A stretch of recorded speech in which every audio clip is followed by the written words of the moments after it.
everyone, this is Mariana, and today I'm here to talk to you about the books that I read in the month of August 2018. In total, I read 5 books, and I began another one, but I'm gonna have to include that in my September wrap up because there was no time to finish it. And the first book I read was actually a book that I had on my physical TBR since 2008. Which is kind of embarrassing, but I remember starting it and having to stop because I was studying for our equivalent to the SATs, and I never picked it up until now. And that is Haruki Murakami's Kafka at the Shore. This tells the story of a boy called Kafka Tamura who decides that when he turns 15 is going to leave his house and his oppressive father and start to live his life according to what he thinks are good values.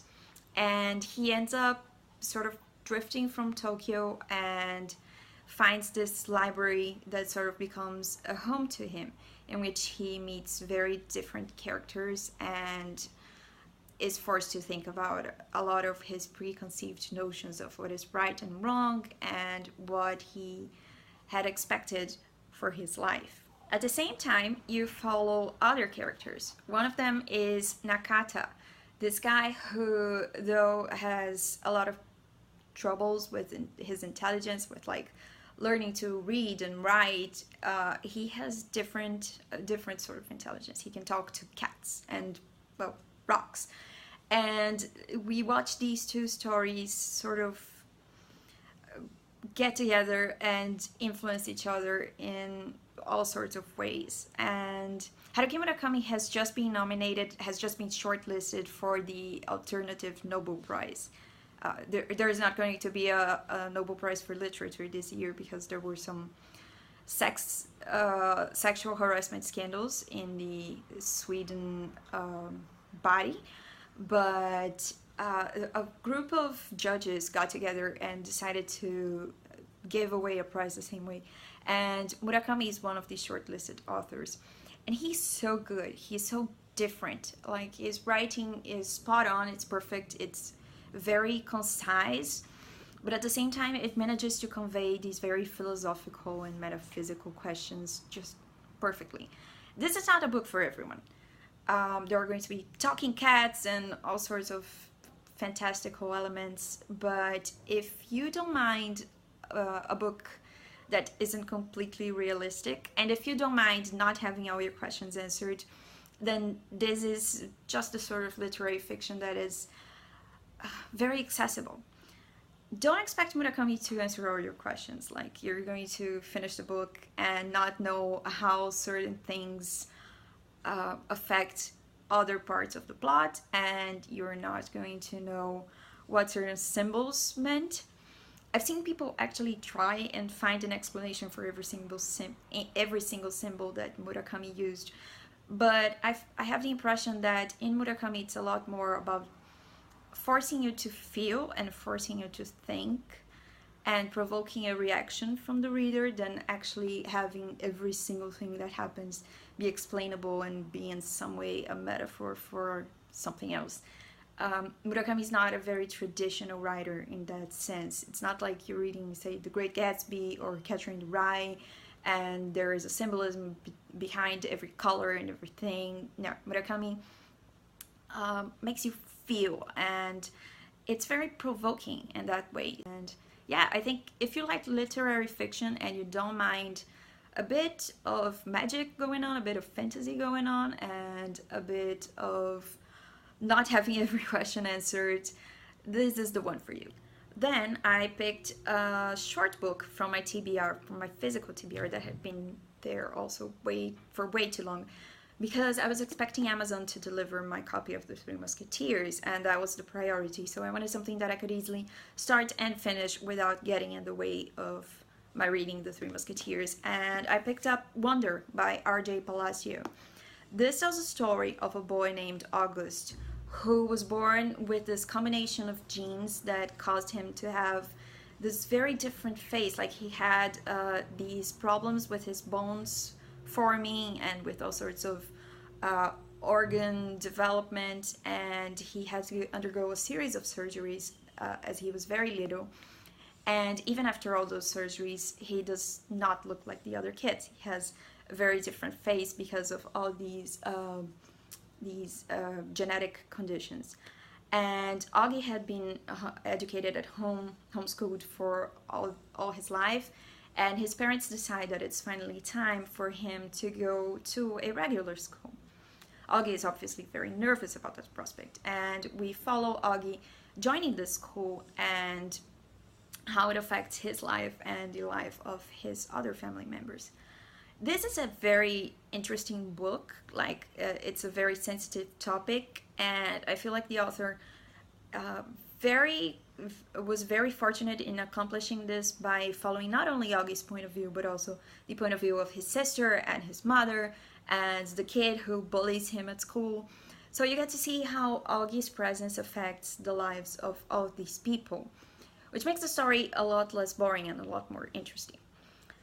And this would have been an easy 4-star for me, but I ended up not liking it so much because it happened to hit two pet peeves of mine.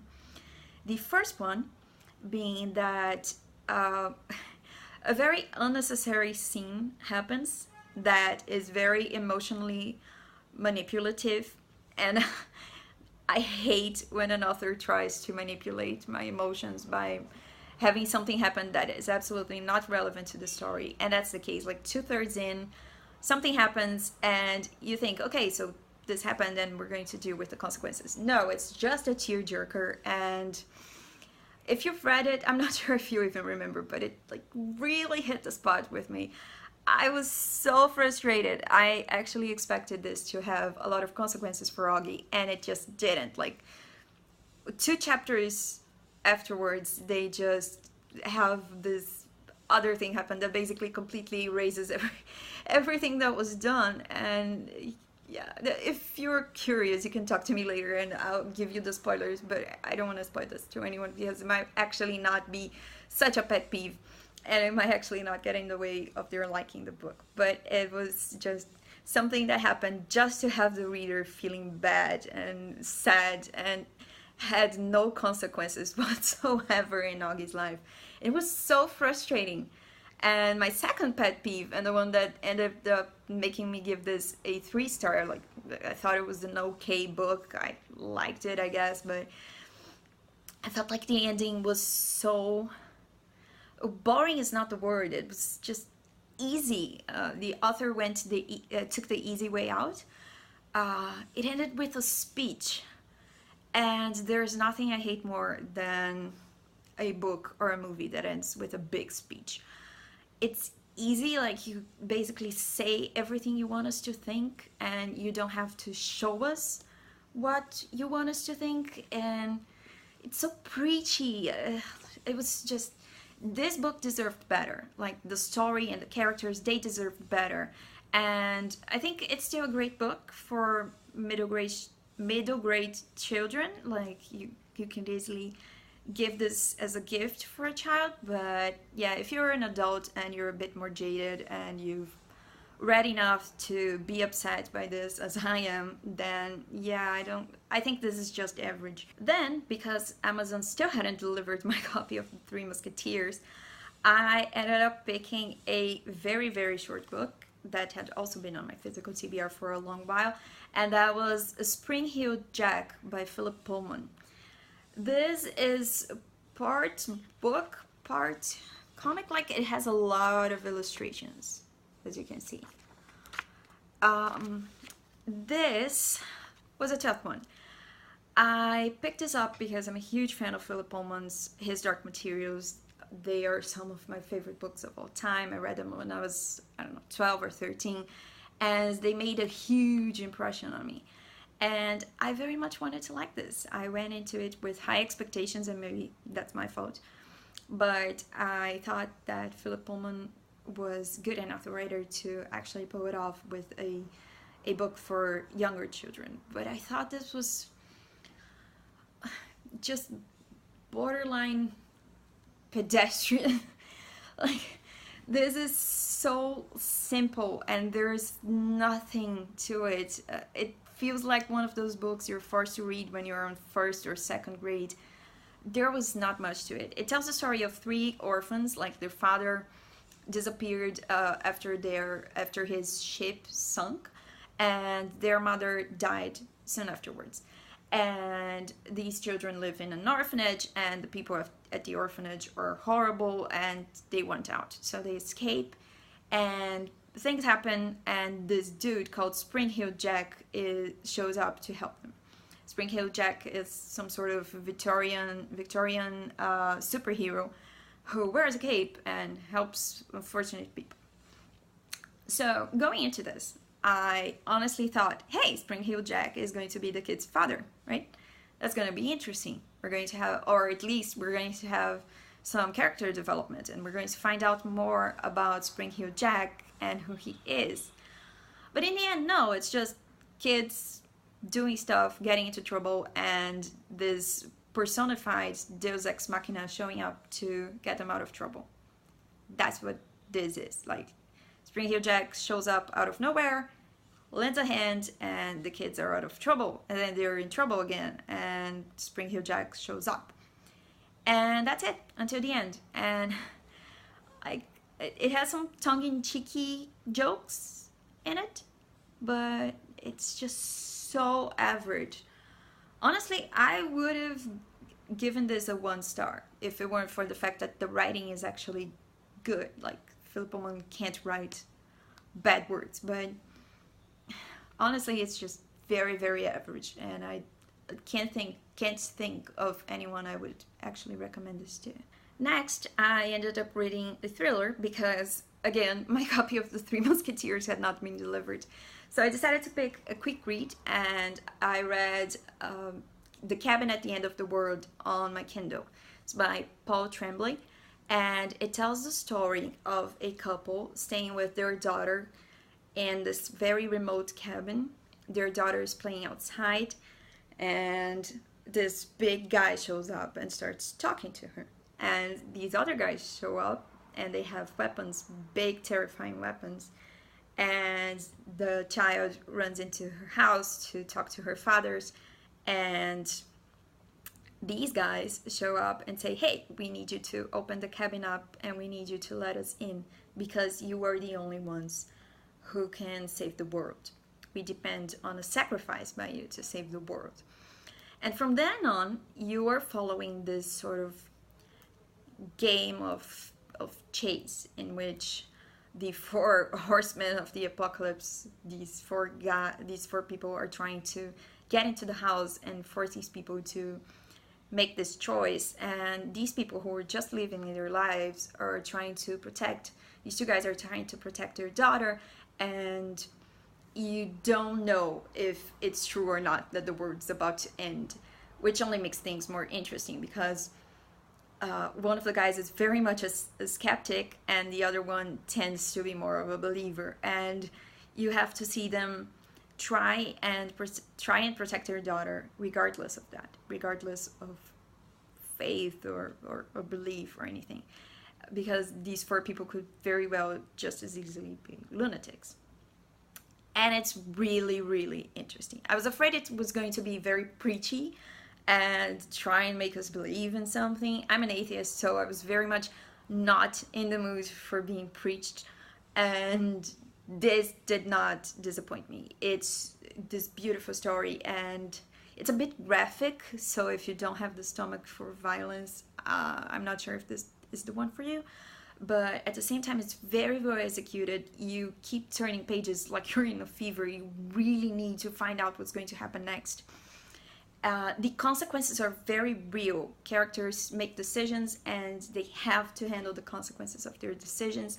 The people who are described they're made of flesh and bone. I can still remember every single character. I have very lousy memory, and I can remember every single character and how they acted and their personalities. And this is so good. Like, I know some people are not going to like it because it's a bit too graphic, but if you can handle a little violence, I think it's this really great story. This is probably going to get picked up and turned into a movie anytime soon because it's very cinematographic. It was like this great ending, it completely made sense with everything that had happened so far. It was very coherent.